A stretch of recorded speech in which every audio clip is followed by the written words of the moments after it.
now as we look at the wildest news stories and rumors you need to know, including WWE has just changed everything, the real reason why Stephanie Vaquer lost the title, Vince is now screwed, a former WWE star is furious with WWE, the WWE going to war with AEW, Vince McMahon wants WWE back, positive news on Jim Ross, and much more.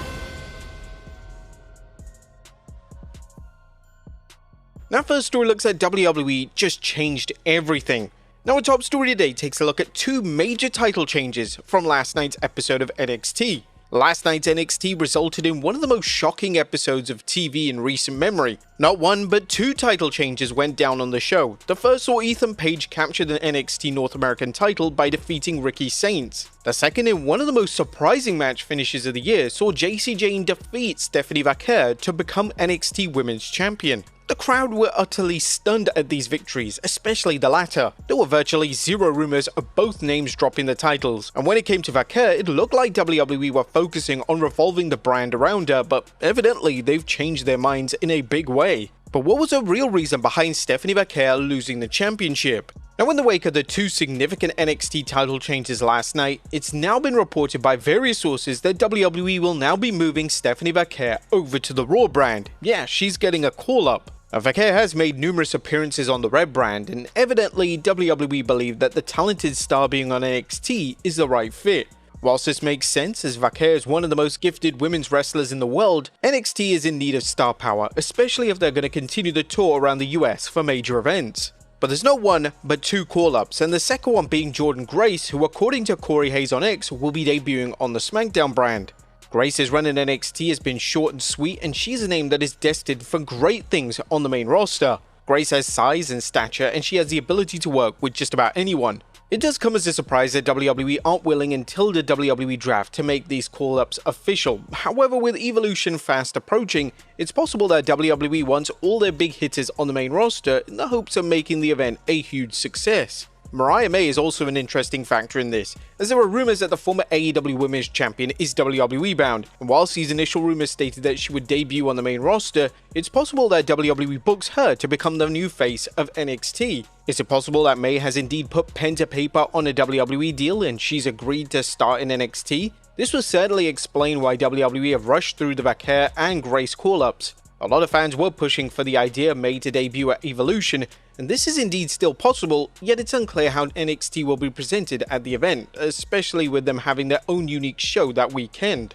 Next up is Ricky Saints joining the main roster.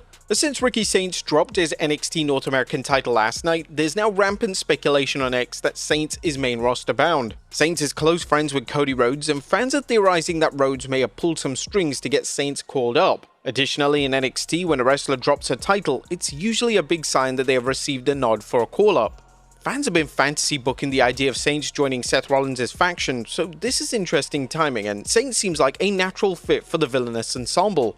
Next up, Vince is royally screwed.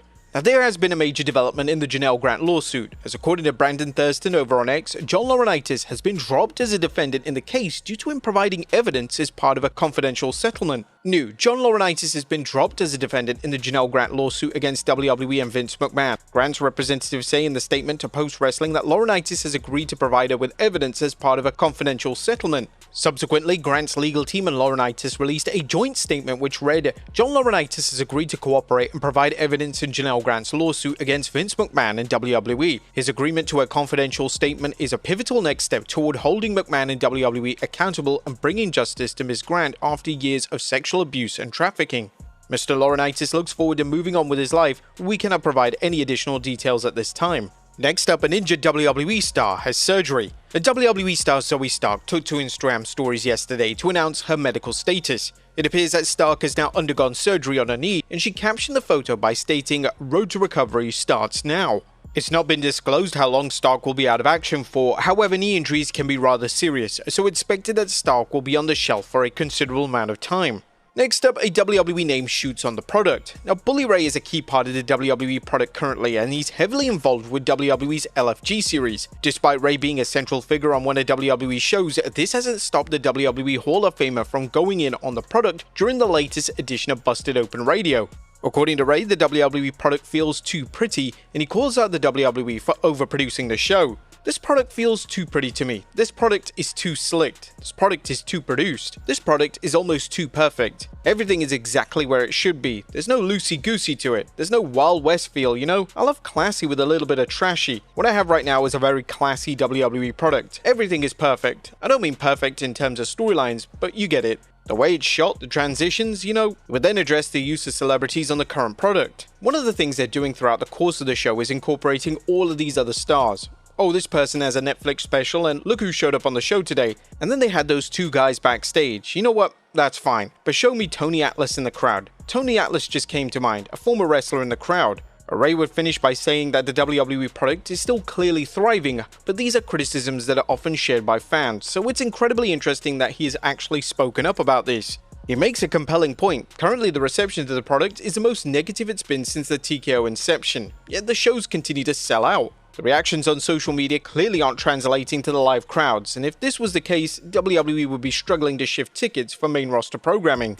Next up, WWE going to war with AEW. WWE recently announced a blockbuster weekend in July that will go head-to-head with AEW All in Texas. This isn't to be the only time this year that WWE counter-programs AEW, as according to Brian Alvarez on the Wrestling Observer Radio, there are two other instances where WWE plan to do this at some point in 2025. I was told at this point there are at least two other instances coming up this year where they plan on doing a head-to-head AEW battles and these big long weekends. Whilst this makes the two products exciting, as both will be trying to one-up each other, it's extremely petty on WWE's part, and hopefully AEW are able to deliver solid shows that rival the best WWE have to offer.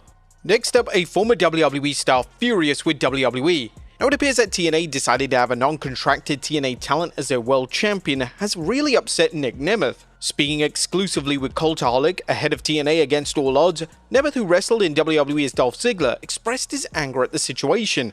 I'm really pissed off that someone from TNA lost our world title to someone who doesn't work for us. If we're gonna applaud him for doing everything he's done and his grassroots following and have everyone cheer for him and coming through and even beating me at one point, I said the next day on Impact, hey man, you beat me and you deserve applause for that. And he's brought a lot of eyes to TNA, but if we're gonna call out the good things, it's only fair that we call out the bad. Ziggler would even add that TNA should bring back wrestlers caught due to a TNA wrestler losing the title. I don't think he should be represented as world champion for TNA, because no matter how much good he's done, he's lost our title to someone who doesn't work for us. I think we might have to bring back wrestling court or have someone pull him aside at work next week, and we might have to call a team meeting, and I mean that in all seriousness. What a cool thing that all these different companies are working together. I think that's great for the wrestling fans, I think that's great for us, I think that's great for WWE, NXT, AAA, everybody, you name it.